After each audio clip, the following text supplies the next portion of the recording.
Donc, première question déjà, Marvin, on nous a demandé, est-ce que il est possible de perdre du gras, donc de venir être en déficit calorique, Ouais. sans forcément obligatoirement traquer ses calories? Est-ce que c'est quelque chose qui est possible et est-ce que c'est quelque chose qui est possible sur du long terme? Alors, ton avis dessus, je le connais un petit peu, mais vas-y, Ouais. donne-le quand même pour les personnes. Pour revenir un petit peu sur ce que tu disais, oui, c'est possible.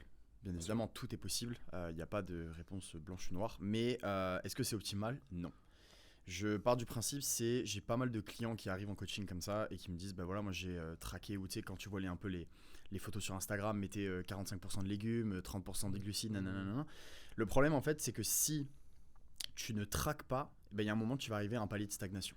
Et donc, en fait, à certains moments, pour certaines personnes, vont être absolument satisfaites du physique qu'ils ont eu, avec potentiellement 5 à 10 kilos de perdu.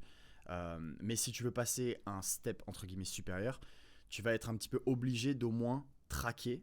Donc, c'est pour ça que je propose toujours deux façons de gérer la nutrition différemment.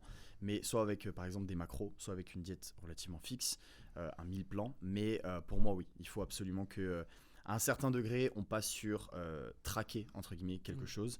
Ce serait égoïste de ma part de dire, enfin, faux de ma part de dire que non. Mais voilà, je pense qu'absolument, il faut Ouais. passer pour casser certaines barrières et passer certains paliers de stagnation.